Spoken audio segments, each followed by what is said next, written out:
Welcome back, everybody, to another edition of Cover One. This time, we're going Cover One hoops. We're talking about basketball. Basketball season is in full swing. We are out of football season officially, but quickly to my partner in crime over there, Ryan Chadwick. Chadwick, how are you doing today?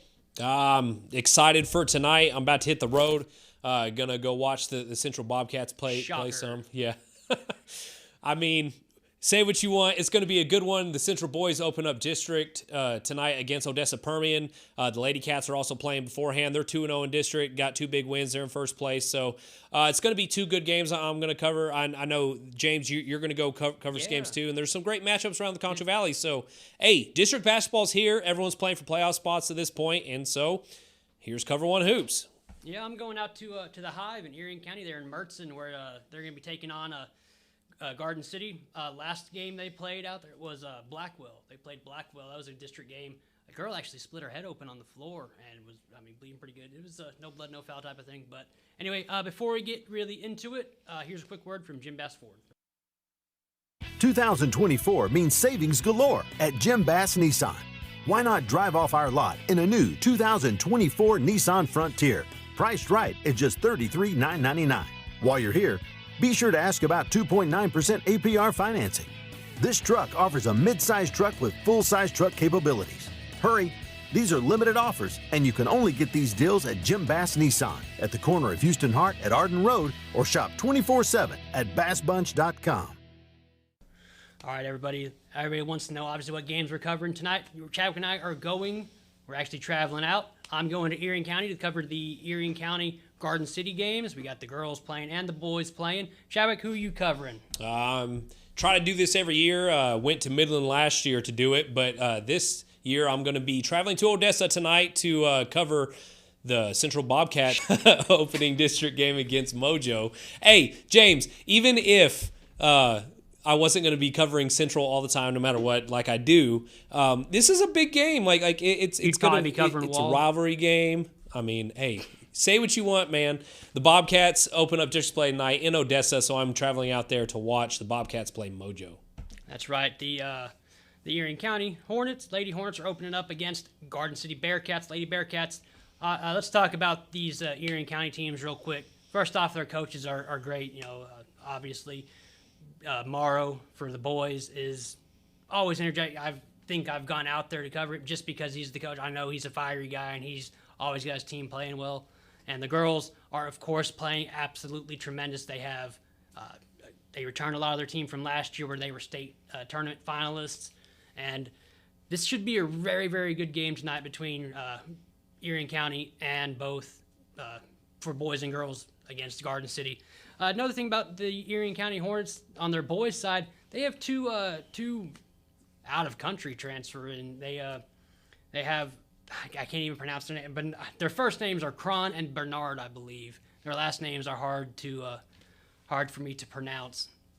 But they came from Kosovo, and they are, man, I went out there for the end of the Billy Barnett hoops tournament they have, their big tournament, and this kid is just fired up all the time. He plays extremely well, obviously, and he just is everything you look for in basketball. He's energetic. He's fired up out there. Other guys they have, of course, Wyatt Morris is a very good basketball player. But also, the guy that I'm happy that he's really stepped up his aggressiveness is Tyler Henderson. I'm not trying to dog anybody, but he is really, really taking on the big guy role and has really embraced it. Top shelf over there. What's up, Ryan? I was just going to say, what separates this team from last year's? Of course, you had Trevin Cofell and Bo Morrow last year. And J.J. Harrison. Yeah. All three moved on at this point, right? Kind of a letdown where they lost in the playoffs last year. They did lose to Benjamin, though. Yeah, Benjamin is incredibly talented. Great athlete. Yeah, there. But what separates this team from last year's team, and can they gear up to make another state run? I think so, man. What separates them? I feel like it's going to be more on the entire team. I feel like last year, the big three were, it felt like the weight of Erie County was on those three guys. Cofell, Morrow, and Harrison. This year, it seems much more like it's just a team. It seems like Iron Davis is there. He's fantastic. He's a great player. they have a bunch of good players there, and I'm really excited.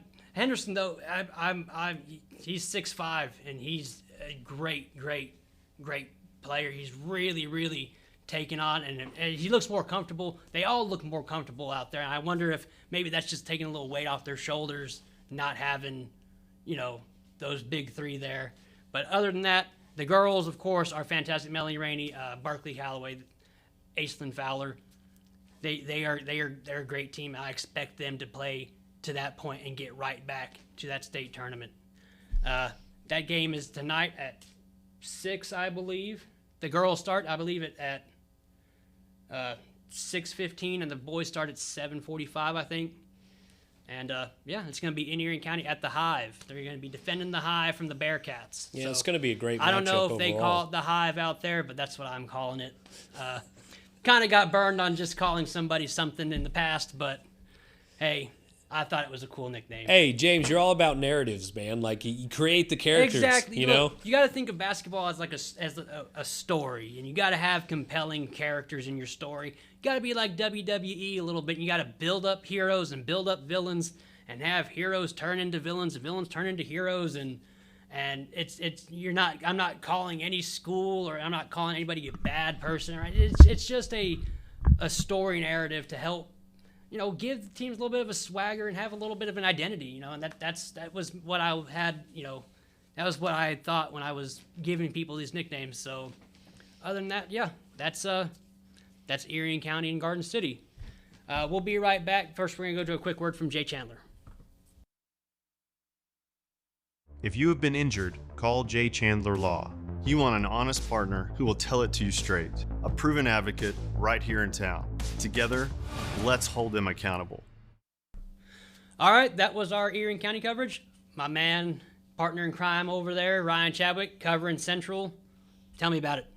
All right, so I'm headed out to Odessa tonight where the Central Bobcats boys and girls will be taking on the Odessa Permian Panthers. It's going to be the opening district game for the boys. It's going to be the third district game for the girls. I'll go into the girls first. They are 2-0 right now.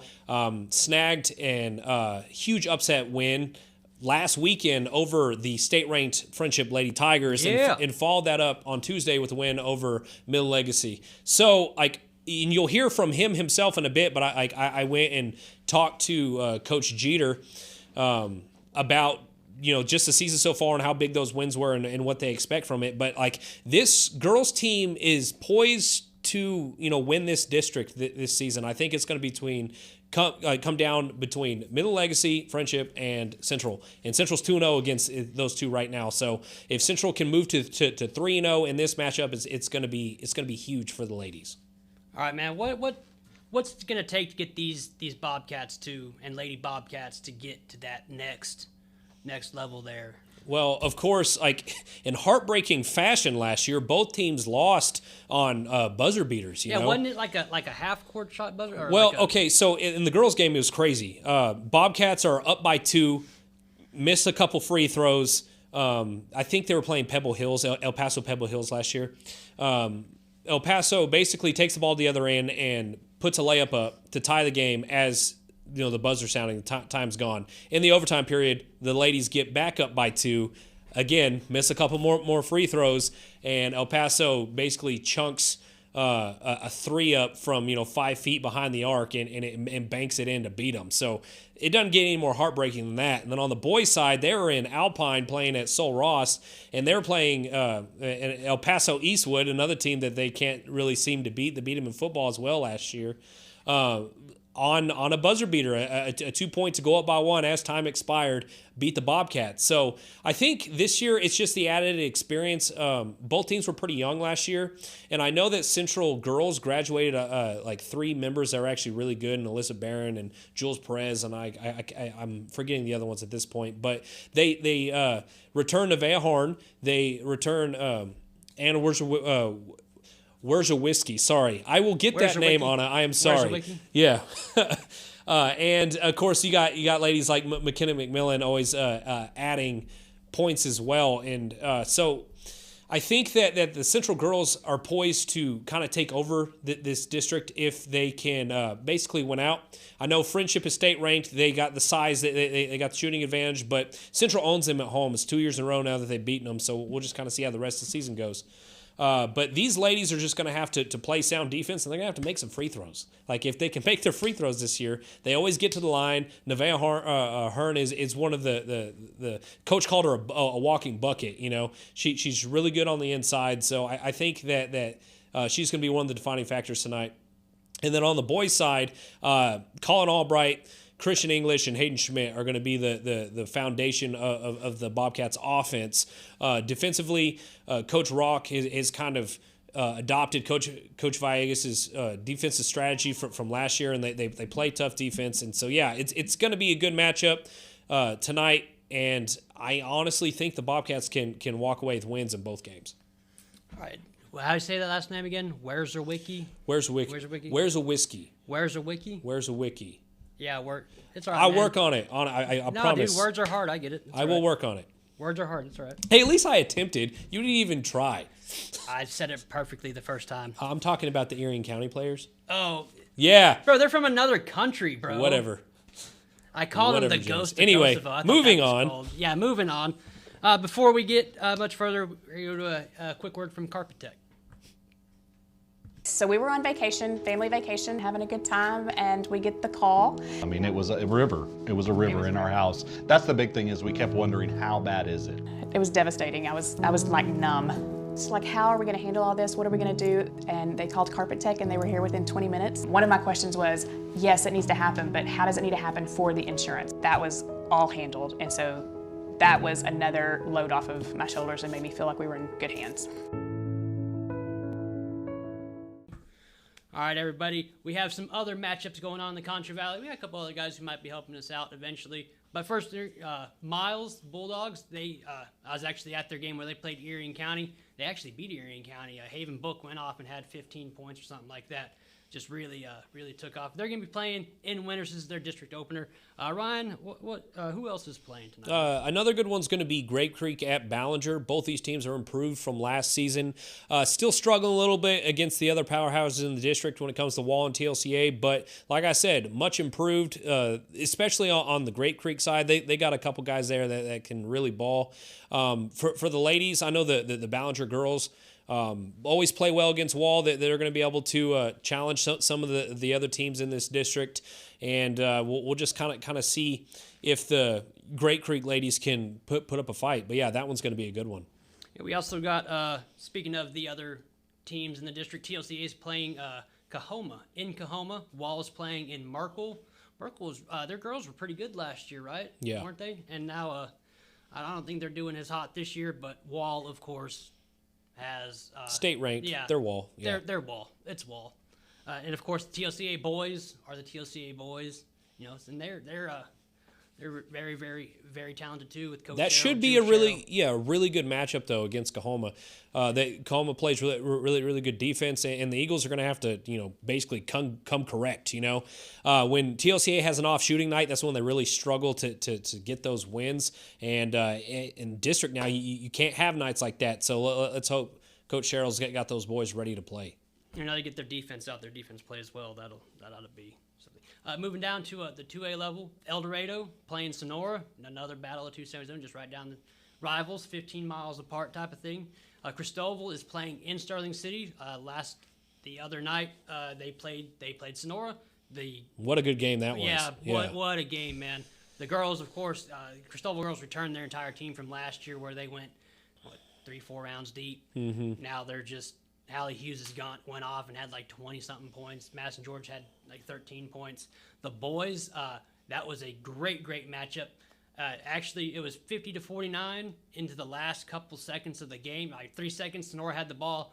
They had a chance at 3, just missed the shot. But that was a great matchup as well. The Cristobal boys team, they have the potential to be better than they were last year. They don't. I think pretty much all their guys are over 6 foot. They are extremely talented, and they are young. They I'm about to say one problem. Extremely young. That's the only thing about it. How many sophomores? They have 2 seniors, 2 juniors, And the like rest 4 sophomores? or Yeah, something. I was about to say, I knew there was a bunch They are of them. going to be, and Lowry's a good coach, man. Lowry has it fired up. He's more into it than some of the kids are. They got on a little run. He goes out there, yeah, let's go. Anyway, and then Reagan County, the boys there in Reagan County, of course, are playing tremendous basketball. They're playing Water Valley. Any other matchups that we missed, Chadwick? I know the state-ranked Eden girls are playing tonight. And then, of course, we got the other small schools. I think Robert Lee and Bront played last night. I still haven't gotten a score from that one, but I know that had to have been a good game. But other than that, Lakeview travels to Lubbock tonight to play Lubbock Estacado, and the Chiefs are coming off a win over Erie County last week. We know how good Erie County is.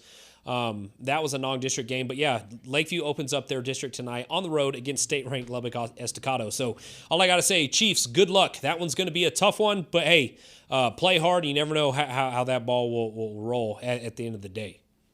All right, we're done with matchups. Real quick, the Cover 1 Awards, they're coming up. We had an employee transition, Matt left, and we got 2 new guys. I've had a surgery. I'm supposed to go in for another surgery. Having some teeth pulled type of thing. I know if you've seen me out there, you've definitely noticed. So we're working on that list. We tournament season hit, the holidays hit type of thing, and we will get that to y'all as soon as possible. Oh yeah, and there's going to be some great names on that list too. We've been compiling the stats. Like we're almost ready to go shoot that thing out, and the MVP might not be who you think it is. We've already announced MVP, man. We're already there. Edgar DeLuna, obviously. Defensive MVP, Logan Thomas from Wall, had a great season, one of the 4 horsemen. Offensive MVP, Haven Book, Coach of the Year. Blake Weston down there in Sonora. Comeback Player of the Year, shocker again. Jaime Buchon, the dude tore his ACL before the season, and he came back and played pretty well. But moving on, I'm sure you can see I'm wearing green. We got our wall tumbler here. Everybody kind of knows about it by now. Ryan, you want to kind of reiterate? Well, news came out today that the longtime winningest coach in the Concho Valley, coach out there at Wall, Coach Houston Guy, one of our good friends at this point, and just an incredible and talented coach. He's done really great things for this community. He's out at Wall, and none of the details are super clear yet. Yeah, it's a bunch of we heard a bunch of rumors so far at this point. Yeah, like rumors are still swirling, and we expect to get something official soon. But yes, after what, James, 15, 16 years? 18. Okay, yeah. After a very long time, Coach Guy is stepping aside at Wall, and Wall will have a new head coach starting next season.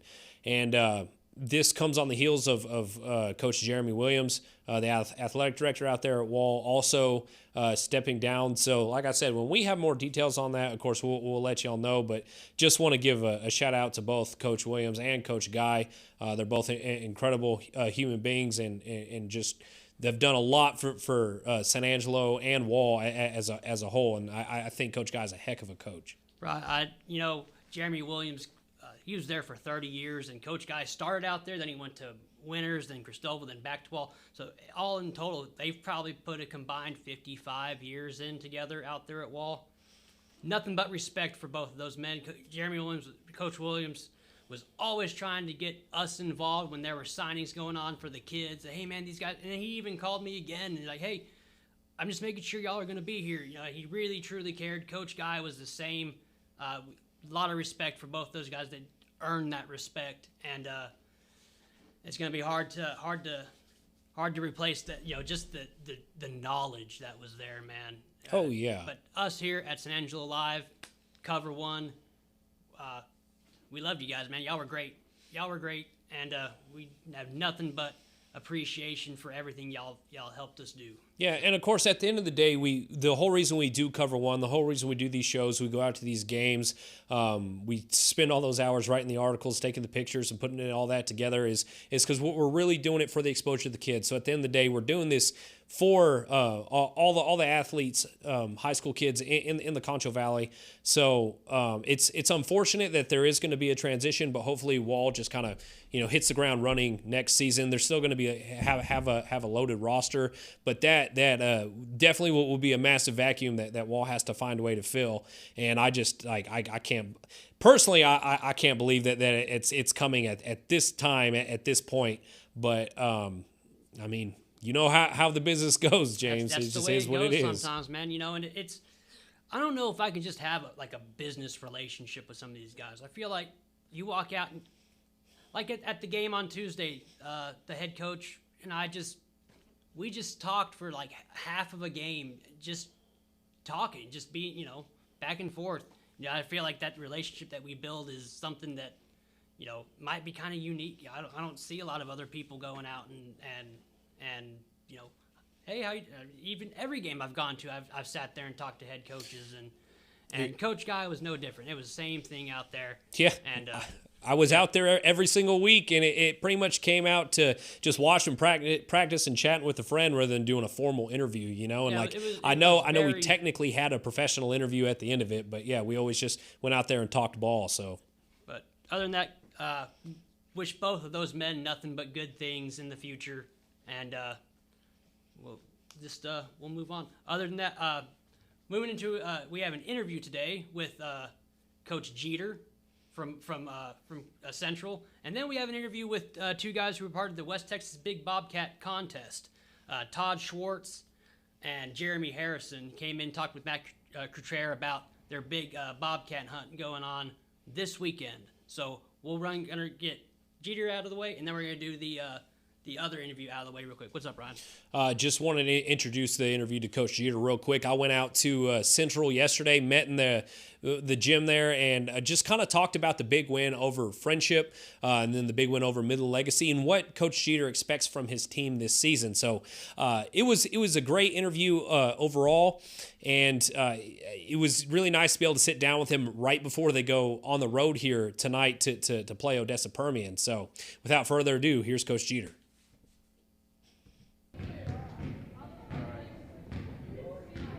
So I'm looking at you, or we're looking at the camera? You're looking at the camera. Okay. I'm just going to basically be standing right here talking to you, all right? Okay. All right, joining me now is head coach of the Central Lady Cats, 2-0, first place in district. Coach Jeter, how you feeling today? Oh, we feel great. We were anxious to get this, whole ordeal started, get district rolling, and to be 2-0 is a big deal. So we're really excited about that. And of course, one of those wins came last weekend against the state-ranked Friendship Lady Tigers team, who really just has size and talent on both ends. But I mean, y'all took it to them. You had a great defensive game plan, and you built up a sizable lead, and you were able to hang on in the end. It's the second year in a row that you've beaten Friendship at home. What is the formula? Have you figured them out? Well, I don't think anybody can figure them out, honestly. Like that, they started 5'8", 5'8", and 3 5'11s is what the starting report card said. So, it's size always gives us a struggle when it comes to scoring, and so whenever we find a way around scoring, we always rely on our defense. So when we find a way to get around the size and actually get to the hoop and put the ball in the hole, we're really hard to beat. And so we made that present that night, and we're able to hold off. And then, Coach, moving into that Midland Legacy game, it's another team with some serious size, but it just seems like they couldn't put anything together on the offensive floor much in the first three quarters, just because of the suffocating defense. Is that kind of the Lady Cats' focus? Is that the scheme that you want these ladies to be best at? Yeah, so I tell them all the time, and we all talk about it. We hang our hat on our defense. There's one thing that we can't do is grow. And talking about these other teams just having a little bit more size than us, but we can always bring our effort. And every day, it doesn't take any type of skill or talent as much to just bring effort. And so we talk about that all the time. And the girls, they play out here, they give it their all. And so we try to make it to where can we focus all that energy and effort is on the defensive side of the ball, and it works out for us. All right, Coach, and we've talked about the team as a whole now, but just run me through some of these ladies on the team that are really the heart and soul of this roster that's really going to take y'all to that next level to avenge that playoff loss in Fort Stockton last year. Yeah, so I mean, we cherish everybody on our roster for sure. We have really good players and really strong personalities on the basketball court. But like leadership, you know, Nevaeh, Hearn, and Sydney Moore and Lauren McLean are our captains. They bring a whole lot of leadership personality to our squad, always keeping people in line. You know, Alexis Long helps out a lot with that. She's always trying to get the girls in the right direction and keep us going. On the court, you know, we have some really good scorers with Anna Wierzwiski and Nevaeh Hearn, and those are our top leading scorers. And you know, Alexis Long, I noticed one of our highlight reels was all of her assists. Like she had an assist in every video. So we have great defense from McKenna, McMillan, and Sydney Moore, the defensive studs. And so, you know, it just kind of comes from all angles, but we cherish everybody on our team. And, you know, Regan Howe brings a big presence down low for us. We have some great shooters. So we put all that together then and make it all happen in one game with some discipline and some good scoring. So, like, this roster basically isn't like one person's got to play well to win. It's kind of like everyone on this team kind of is just strong, has a strong bond together, and if everyone's playing together, that's why you're getting these victories? Yes, sir. Yes, sir. I like to think that, you know, Nevaeh can, she's a walking bucket, you know, so she can get a bucket any time, but she plays her best when other people are just, when she's comfortable just letting it come to her. And so when everybody else is playing hard and playing well, it's easy for her to be able to get, you know, a good scoring stat, or Anna to get get the double digits. And when we do that, when we have those two people scoring well along with everybody else putting up a couple buckets with her, it's really easy for us. And Coach, after the big turnaround year last year, the Lady Cats really just like put a string of wins together towards the end of the district, won that really long winning streak to basically make it to the playoffs, and then really had that game in the bag until like really the final second. Yeah, don't remind me about that. Yeah, it's crazy that it ended up come down to a buzzer beater. But what do you think the difference is going to be with this team to get over that hump, at least to get into the next round in that tournament? Yeah, I think it's just the experience of what happened to us last year. During tournament season, you know, you get weird 9 o'clock games and then turn around and play again at 2. And so we've lost some games that I feel like we shouldn't have lost, you know. But now that we've got done with tournament season and had those losses that I think were very important, we learned things from each one of those. Had we have, you know, beat a Burleson, who we only scored 25 points against, had we beat that team, we would have just moved on. But we lost to that team, and so we learned a lot from it. From our losses and stuff, and all that happening right before districts, I think is a good reason why we are able to step up and get to where we need to be going. I think we've learned that lesson. We're really working on our free throws, which is one of those things that got us last year. We still find times where we struggle on that, but I think just having that in the past is what's going to get us going in now and helping us out this year. And especially with things like free throws, that's just the everyday stuff that you got to work on, right? Like it seems like the ladies are taking better care of the ball this year. Mm-hmm. I haven't seen as many turnovers. Like what other aspects have y'all just really improved on from a year ago? So yeah, we work on it every day. And that's the one thing, you know, I tell them at that free throw line, there's nobody else. You don't have to make a pass or receive a pass or anything like that. Nobody else. It's all you. And so we just really find time in our team practice to take out for individual free throws. And so we think it's very important if we're going to take time out of our team practice to focus on that. And I think the girls see that, and they come up early, they stay late most times, and make free throws, or we keep them after practice, stuff like that. So we just make it to a point to be very important, and we give them all sorts of different scenarios where everybody's around the shooter just pointing and laughing and talking or whatever, just trying to make it uncomfortable and trying to be comfortable being uncomfortable at the free throw line. All right, you got another big matchup this weekend, traveling to Odessa to play Odessa Permian. Central's rivals, you know, the Bobcats and the Panthers have never liked each other, and nothing's changed at this point. It's the boys' opening district game, but of course it's going to be y'all's third game. You have to play at 6 o'clock on Friday, correct? Yes. Yeah. So what is the overall game plan of that? I know that they're not as tall as Friendship or Legacy, but as we were talking before this interview even started, they play hard. Just go ahead and give me a bit of a scouting report. Yeah, a lot like us. They like to rely on their defense as well. I feel like they play really hard defense, and when they're scoring, they're hard to stop as well. So, but I like it whenever we match up size-wise. I feel like my girls, we work really hard, and we focus on that, and we're really disciplined and structured. That to where if we see somebody that we match up well with, I feel like we have the advantage. You know, our downfall is, like you said, we've seen a lot of height lately. They don't have as much height, so I feel like it gives us a little bit of an advantage. So if we just come out disciplined, play disciplined defense, and put the ball in the hole, you know, things should go our way, we're hoping. Yeah, we all know how hard these district wins are to get. They're not exactly, you know, given to anyone. Right. So, you know, already at first place by yourselves, moving to 3-0, how big would that be moving towards the rest of your schedule? It'd be huge. We're taking every game one at a time, but we have it up on our board already. You know, that 2-0, we're up at the top, and I tell them just as much as it would be fun to get to 3-0, it would be even worse to get down to 2-1. So make sure that doesn't happen, and we keep progressing. So it'd be really fun to do that. All right, Coach. Well, we're at the point now where we're going to take a step away from the actual Lady Cats basketball team. Just talk about you for a minute for the parents and fans that might not know you as well at Central right now.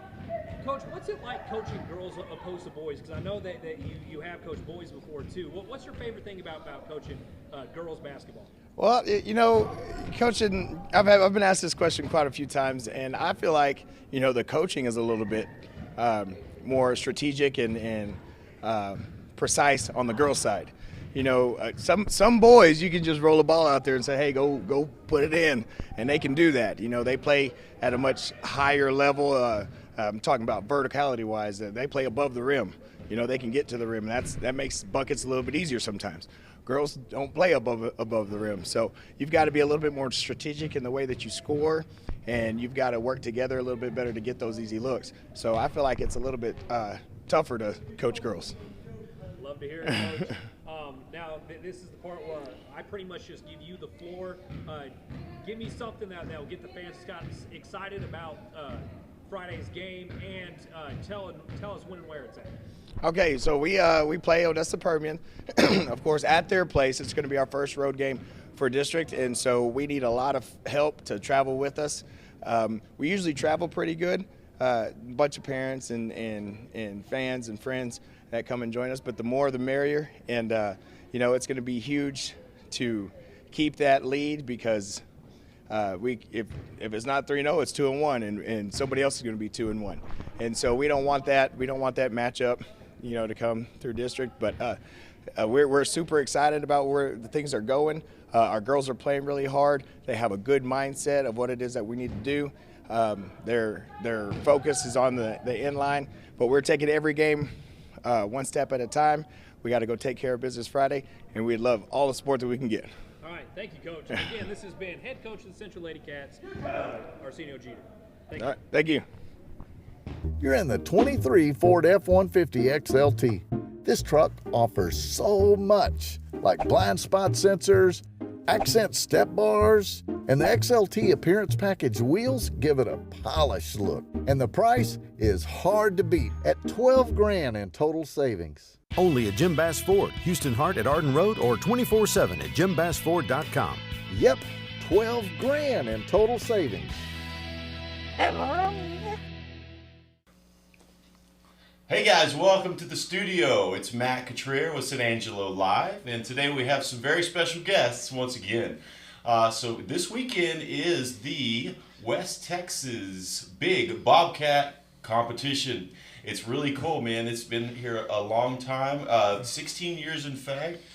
This we were trying to do the math on. What's going on over there? I don't know what to do with my hands. Just put them by your side. Okay. Be all right. You're not used to being on camera, guys.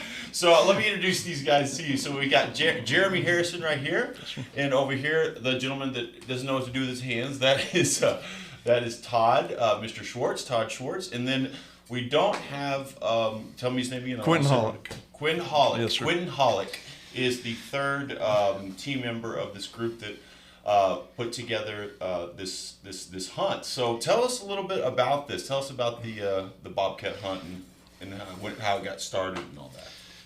I was just a bunch of us sitting around talking about it, and we started back in 2008, and there were some contests out there, and there were point systems and this and that, and it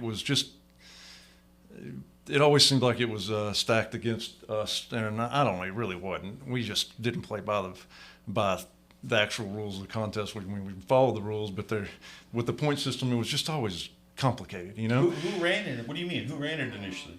No, they were just started them, had them all over the state, right? Just little contests here and there, and there's always been contests all over the place. And we support a lot of them that are doing your 4-H contests. You do it to garnish funds to finance ag departments and things like that. Just extra thing. We love that. You know, the more people we have hunting, the better. Yeah. Right. So we ultimately contests started because ranchers and farmers are trying to reduce the amount of predators that are killing their livestock. Absolutely. So, I mean, this is a service for every rancher and farmer out there that has livestock and lambs and sheep and That's cattle. right, yeah. So that's where contests, it's an incentive to get people to go out and hunt predators at night or during the day, whenever. And, it used to be a while back, they would have contests that you could only hunt, surrounding counties that were touching the county that you were in, or that the contest was being held,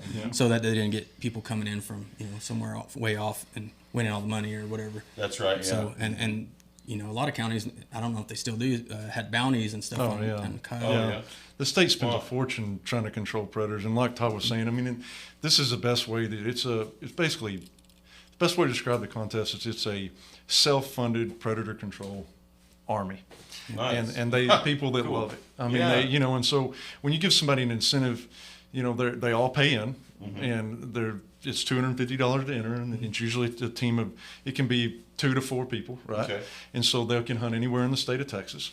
The hunt's going to start at noon on Saturday, and then they have to be back at weigh-in by 11 o'clock, right? Okay. 11 a.m. sharp. Anybody that comes in after that, it's automatically disqualified. So we're staunch about the rules, right? So guys will hunt anywhere they can. They have permission to hunt, and it really does do a service like no other for the farmers, ranchers. The state pays so much money in predator control to certain programs that either they poison them or they drop poison out to control the coyote population, and rabies most of all.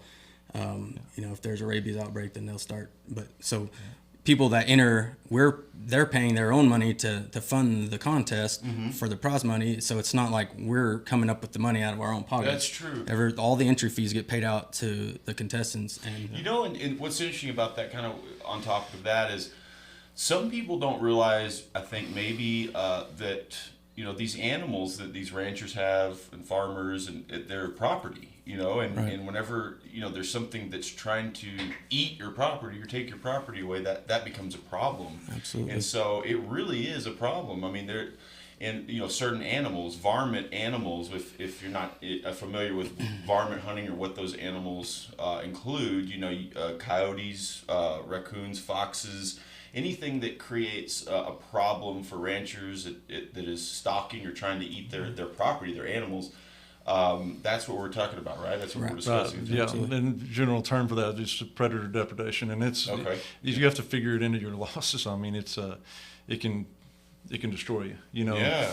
And not just that, but not just for livestock, but for your deer, turkey, quail. Yeah. I mean, your fawn crop, it's a big deal. I mean, so people that are running to raise deer even, or just have a ranch that they hunt on, that they deer hunt on, and they'll lose a lot of fawns to coyotes or bobcats, and it's kind of not talked about a lot. That's right. I don't know why, but it's a rural area problem.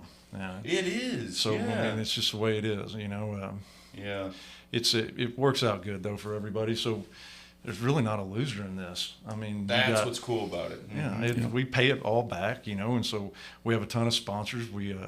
If you hunt the contest, it's a private event. We have it out at the Claybird Association, and so they come in to weigh in, and we have a lot of people that come in, to vendors also that bring in different products that are geared towards predator hunting, night hunting, and so it's great. If you'd ask us if it was going to grow the way it has, no, we would have never believed that. I mean, really? No. So what initially? So you guys know each other before this? You guys were buddies before this? And, So did y'all hunt together and stuff like that already? Yeah. And so what sparked this? What you guys got together, and what caused y'all to want to do this? What was the? Well, first of all, Jeremy was one of the original ones that started it. He and a couple other guys helped him just up at Field and Streams Sporting Goods, and did it in the back parking lot, and it was 20 teams, 12 teams at some point. Yeah, there wasn't very many teams. There were maybe 28 teams. I think in 2008 there were 28 teams. Yeah. Those same 28 teams will hunt on Mother's Day. Yeah. Like those guys, they're hardcore. Yeah. So that's just the way it is. Wow. But and they would ask us stuff like, "What are you going to do when there's 100 teams?" I'm like, I don't want it to be 100 teams. And then 100 teams after. And then what are you going to do when there's 200 teams? I'm like, I don't think there'd be 200 teams. That happened. Wow. And now we average somewhere between 600 and 700 teams for every contest. Whoa. So, average of 4 people on a team. Yeah. Maximum 4 people on. 2 to 4 people. Yeah. But the payouts are crazy. So wow, what are we talking here? So in February, that's what I was looking up a minute ago. February of last year, we had 630 teams, and first place Bobcat paid out $44,000. Wow. Yeah. Oh, in total last year we had, between the 3 contests, we do one January, February, and March. Between the 3 contests, we had 1,741 teams, and we gave away $398,930. Oh my gosh, that's incredible! Yeah. Wow. So we got to keep track of that. Yeah. And that's when, because IRS would want us to pay taxes on that. I know, right? We're like, no. It's all legit. Y'all have it all in an account or something? Oh, yeah. Yeah, and so we don't open up registration from year to year. We do it, from year to year, because we prove everything that came in. Yeah. Right. That's smart. Went out, and and people sign for it, so that's they have to pay tax on it. I mean, it's part of it. So no difference if you win in Vegas. And I've had guys say, "Well, I'm not going to claim it." I'm like, That's your problem. Yeah, we did. I just need you to sign that. It's like you can fight with them. I'm not. Right. But it's but yeah, it works out really good. I mean, guys come from all over the country. I mean, that's what I've heard. It's it's pretty wild, and it's wild that it happens right here in San Angelo. And like I said, we just started it at Field and Stream Sporting Goods, and in reality, Cliff that owns Field and Stream, we're good friends, and he was telling me one day when we had the contest up, there were people parked on the bridge. Mm-hmm. And I walked into his store one day, and he said, "I know, I don't want you to move it, but you're gonna have to do something different." I'm like, just because there's no room. Nobody ever thought we would outgrow. That's huge. Yeah, it's a huge lot, but it was just wow. So we went from there to the 4-H center. We used to use the 4-H center, and the only problem, we love the 4-H center and love Tom Green County ag people. They're great. Yeah, and they're very supportive. But the only thing we ran into out there is, and no fault of their own, but that's about the same time that the stock show stuff's going on. Oh yeah. And so we're like, oh, we don't want to get in the middle there. That's what they've been doing all year long, and that's the last thing we want to do is to get in the middle. Cause them any problems. So we said, all right, we moved it out to the Claybird Association. It's been great. So it's a big place, and it's wide open. And it's good. It's good. It's been really good. That's awesome. Yeah. So this weekend is the first of 3, right? Correct. So we have one in January, one in February, and one in March. Correct. And so January 13th, the hunt begins at what time again? Begins at noon. And goes at 11 o'clock. 11 a.m. A.m. is the cutoff. Yeah. Our registration, we have online registration. It cuts off at noon tomorrow, Saturday, and then once you're registered, you can start hunting anywhere. We don't make you come check in or before everybody, because it's a statewide hunt. You can hunt anywhere in the state of Texas. As long as you're within the hunting laws and everything like that. Isn't it true that, so I have a buddy who's done this several times, and he was telling me a year or two ago, he said that you guys take it pretty seriously. Like you try to prevent people from cheating. Oh, yeah, definitely. Is it true y'all do like a polygraph or something? Oh, yeah. That's true? Yeah. Polygraph. Everybody that wins. Every single team that wins money. Yeah. We randomly choose one member of their team to take the polygraph. Yeah. So we give 9 polygraphs that morning. When did y'all start doing that? That's really From the beginning, we did polygraphs. Okay. And we've had the same man doing it for years, and we've lucked out. I mean, he was a San Angelo police officer. He's not anymore. He's a PI. His name is, I still call him Officer James Johnson. He's a great guy. Nice. And he is the most serious human being you've ever met in your life. Yeah. Like, I feel like when I'm talking to him, I'm taking a polygraph. Like, man, I don't always. Yeah. You don't lie to that guy. Yeah. He's a really good guy. And so he comes in and does all the polygraph stuff. And to top it off, the reason Todd said, well, you can hunt anywhere you want starting at noon, right? Mm-hmm. Well, we don't worry about people starting early because that's one of the questions on polygraph. Oh, yeah. He'll get that out of you. It's a bit, man, there are Whoa, people that yeah. believe in polygraphs and say they don't work. Yeah. I believe in them. I've seen some of the Oh, stuff he yeah, got out of people. yes. I'm like, what? Yeah. Wow. It's funny because okay. people who don't really have experience with them, they often think, oh, I know I could beat a polygraph, but they don't really understand that the physiological response you can't control. No, I got $1,000 says they can't. Yeah, no, yeah, it's we bizarre, should put that man. bet on any time. You're right. It's pretty Have difficult. y'all ever caught anybody? Oh yeah. You have? Mm-hmm. Yeah, What did and they oh, do? yeah. They brought a stuffed or got like a stuffed like an old. I mean, what did they do?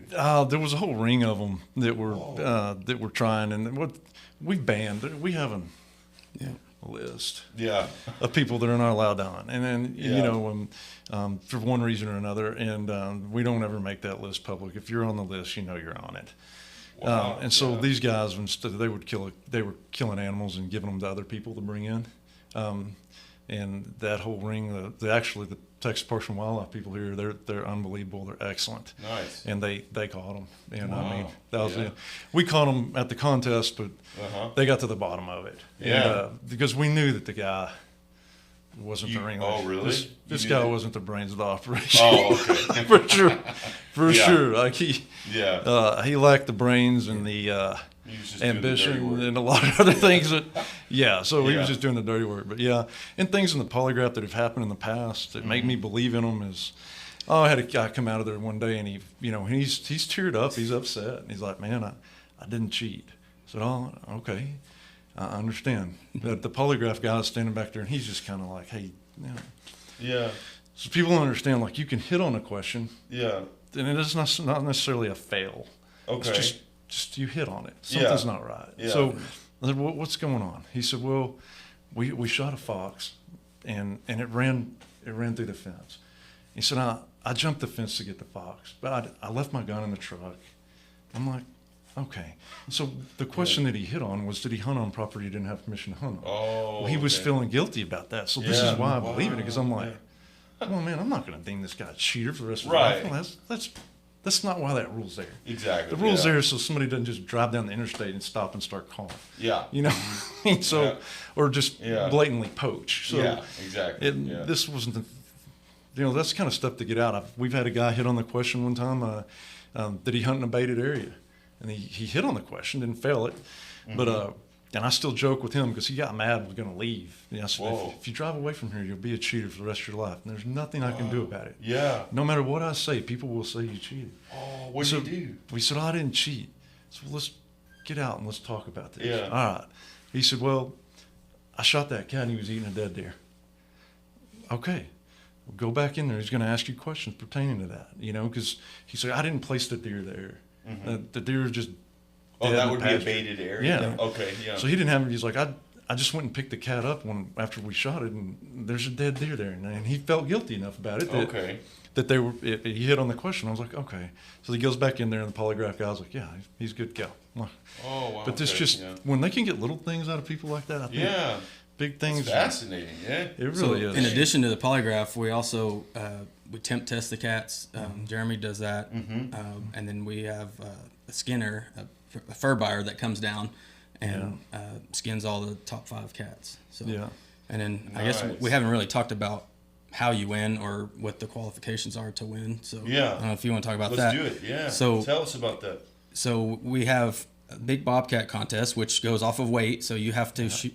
You have to have a heavy Bobcat, and to qualify that Bobcat, you have to have 5 foxes, 5 gray foxes, or 5 coyotes, and then that qualifies you for that grand prize. We pay out 5 places in that category, and then we also have 3 jackpots: the most fox, most cats, and most coyotes. Okay. Yeah. And then we also have another side pot that's part of your entry fee for the heaviest gray fox, and then you have to shoot 5 foxes total with that, and then Yeah, we do 5 total. We can do one. Oh yeah. Yeah, we do 5 total on that, Yeah. and then you could just weigh one of them. So that's a big deal. I think it paid well, and I'm the same February paid out that heaviest fox part paid out like $18,000. So, Oh, did it really? and then with the first place being 44,000, the second's not far from that. And we pay out 5 places on the cat, and all the jackpots, and not to mention the fact that it's been Katie bar the door with all the sponsors I've got. Oh, I can't imagine. I saw just a bunch of lists. Who do you want to name any? Yeah, sure. We've got a bunch there. Of course, all your local gun stores, Texas Gun Shop, Grogan's, Field and Streams, Outdoorsman, they all support us, of course. Nice. And then you've got, a lot of their suppliers also. Silencer Co., for instance, they're giving away suppressors to the team that brings in the heaviest female cat. Oh, we used to do smallest cat on that, but these guys get pretty crafty. We're going to end up having an embryo if we don't mess around. These guys, oh my gosh.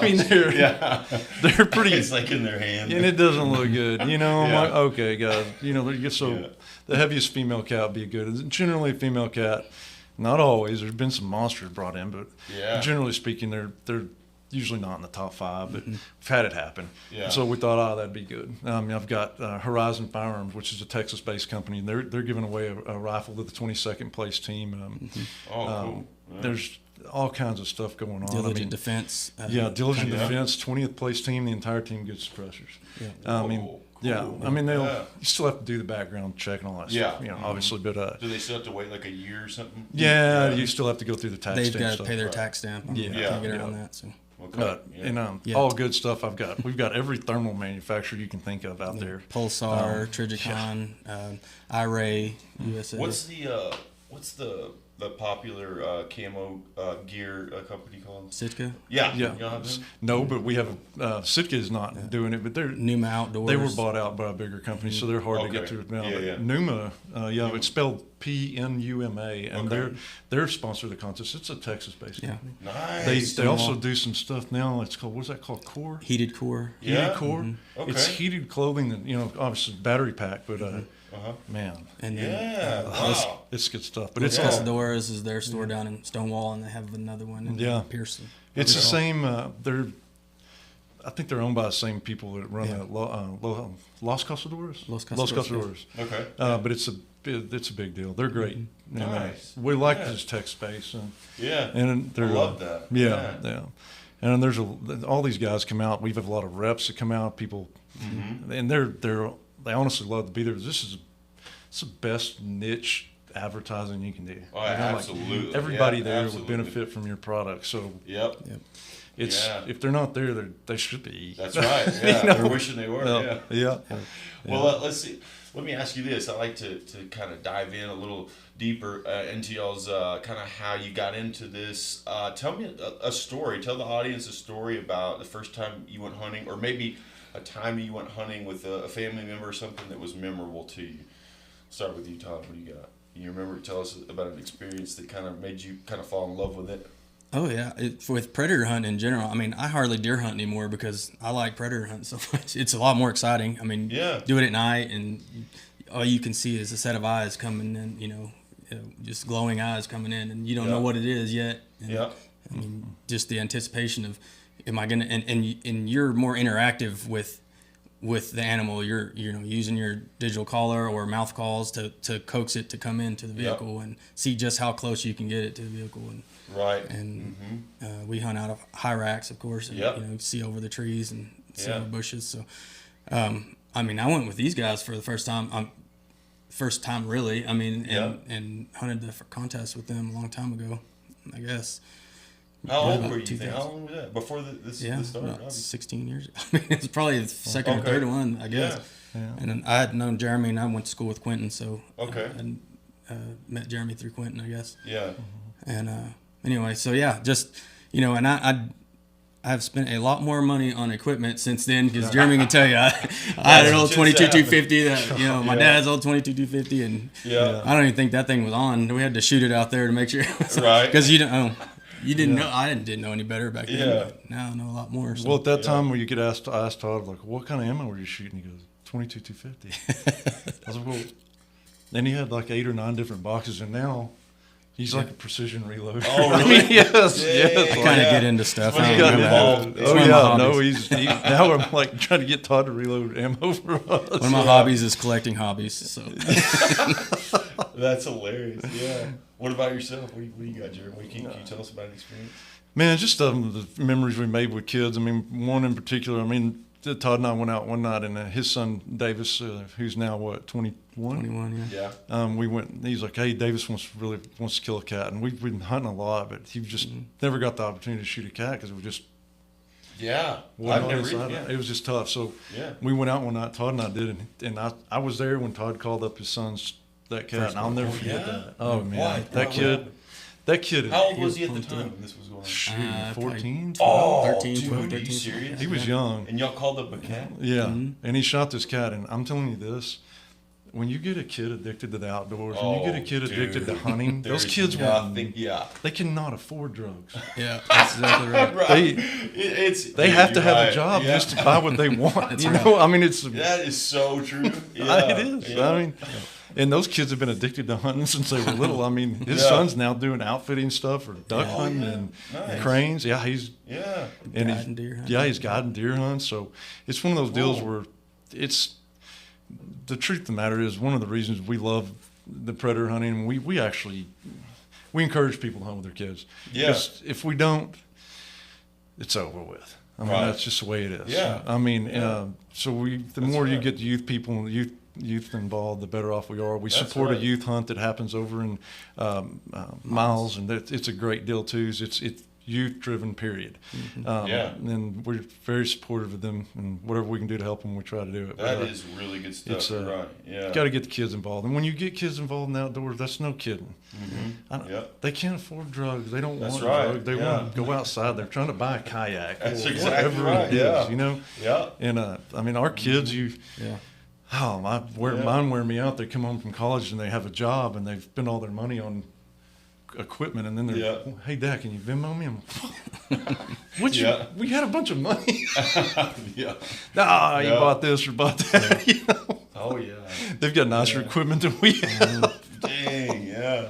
Yeah, you know, one of my experiences, so I went varmint hunting for the first time. It must have only been 6 or 7 years ago. My family owns a ranch out in Crane, Texas. Texas. That's good really country. Good mule deer hunting, and it's what's great about it is it's just so desolate out there, and it's like the desert sort of, you know. And we've got these, we call them mountains. You know, I guess they're Texas hills, but they're, you know, we call them mountains. And we'd go up the mountain at night, and we were in a high rack. I invited some guys out, and you go up the mountain, and you know it's always a little bit windy there, and of course it's during the night, and then you find you a spot and you turn a collar on and you turn the vehicle off, and I was like, man, this is fascinating, because you're calling in these animals, and like you said, you just see the eyes of the animals darting through rocks and stuff. And unfortunately, I've never been able to call up a bobcat or any kind of cat. They're so elusive. I mean, I would love to be just there to see one, you know. You need to come. It's fun. Yeah, but it's an experience. There's nothing like it, being out there at night like that. It's pretty cool among just the animals, and it's pretty cool. Yeah. Yeah, and I love it. People say, well, that's not fair chase. You're using an electronic collar. I'm like, yeah. Have you ever been? I know. And I'm like, we had a guy, this lady wanted to do an interview with us. We wouldn't do it because for the wrong reasons. Yeah. But anyway, she, well, what do you say to people that say it's not a fair chase? I'm like, I say, come get your money. Like, what do you mean by that? So if it's not fair chase, you're insinuating it's so easy because we use electronic collar. Anybody can do it. So I say, sign up. Yeah, sign up the contest. We'll give you $44,000. That's a good answer. Exactly. I bet we give you 44 grand three times a year. Yeah. It's so got easy. 700 teams that would say otherwise. Yeah, I'm like, that's the truth. Yeah. That's what I mean about just even, I've done that now 20, 25 times and have still never called up a cat. No, it'll be different the next night. Yeah. When you get them figured out. Yeah. There's just always something. And that's what challenges me. I love it because you never really get it figured out. Mm-hmm. And as soon as you get arrogant enough to think that you do, they'll hand it to you. Yeah. Because they're just, it's Mother Nature. Right. That's the one thing that no matter what you do, no matter what kind of equipment you have, no matter how much money you throw at it, she'll twist it on you. Yeah. That's just the way it is. And that's what's fun about the outdoors period. I mean, you're not just battling yourself, and you're battling, you know, Mother Nature and the elements. And I mean, this weekend, if we were one day later on their contest, I mean, you're talking about 9 degrees or something. Yeah, Sunday night it's gonna be cold. Yep, 8 or 9 degrees. Yeah. I'm tell you what, when you start getting into single digits, I'm pretty much out. Yeah. Because you know the wind's gonna be blowing 30. Oh, yeah. It's gonna, That's Sunday night or Monday. I'm like, man.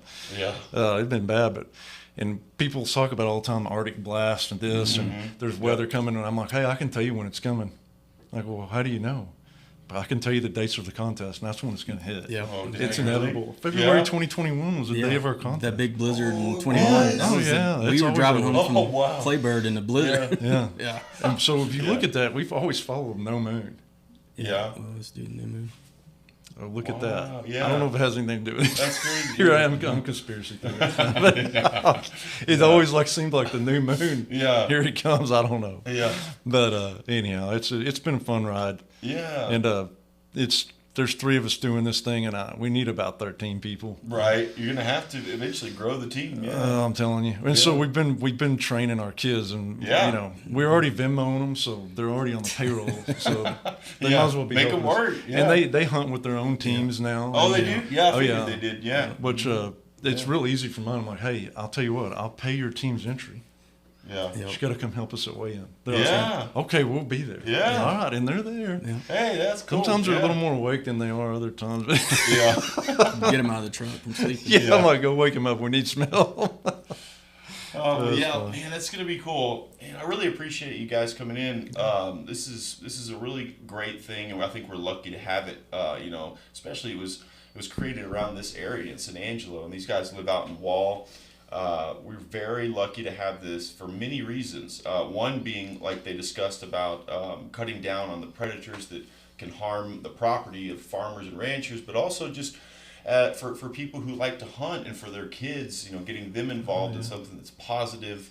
I think it's pretty cool. So we would really appreciate your support on this. Help us spread the word. Help them to continue to grow this contest. And is there anything else you guys want to say to the audience before we head out? Then on the positive light on the contest, because there'll be some that don't like it. I understand. There's a lot of things that other people do I don't like. And I tend to try to mind my own business, but it's hard. Yeah. But so, you know, the USDA comes out to contests, usually at least one, sometimes 2. These guys that work for the government here in town, and they'll come remove brainstems from foxes. It sounds pretty crude, but what they're doing is they'll send them off, and they get months of work done as far as rabies vaccine stuff goes. They do rabies testing on all these foxes, so they'll get months of work done in one day. Wow. Those animals are coming from counties from all over, and they'll ask them, hey, what county did this fox come from? And they know. Hey, we hunted in Glasscock County, we hunted in Slacker County. And so that saves them countless amount of hours, and in turn saves the taxpayers countless amounts of dollars, because they can do this rabies assessment. No one believes about, or nobody really thinks about rabies anymore. You know, everybody was so worried about COVID, but rabies will kill you. Yeah. Like it's serious. Very real threat, right? Yeah, and so the federal government and the state, they spend a ton of money fighting rabies and beating it back, and it's doing research to figure out where there's an outbreak or anything, but it's all done behind the scenes. And the general population knew what rabies would do to you and how many people have actually survived it. Yeah. They'd be wearing more than a mask. I mean, it's pretty serious, man. Yeah. But anyhow, and there seriously haven't been very many people survive it in history. But that's true. Yeah. You don't want to get They do a lot of studies, and there's a lot of research done from the contest. There's where was that girl from? Texas A&M Kingsville. Yeah, or West Texas A&M. West Texas A&M. Yeah, they're doing research on the genetic stuff of genetic side of coyotes and their age and this and that, and also on the genetic part of like the bobcats, how they get their spots. I think was on like their spot patterns in different counties and stuff like that. Why do some cats have a lot of spots and some are bland, and is there some kind of genetic sequence? And so a lot of people come and do it. We have a lot of people from ASU come out and go through the animals, and they're looking. Sometimes it's coyotes, just different things. We had somebody call us. Stomach to see. I think that's the one at West Texas A&M. Looking to see what type of vermin or what type of rodents they're eating, or what they're eating generally. Yeah. Heck, we had these people call us last year wanting to come to the contest this year, but they didn't get the funding to do something research, about it. It's like her doctoral thesis or something, I think. Yeah. She was working on mostly. It had to do with whether or not wild coyotes are spreading some kind of disease.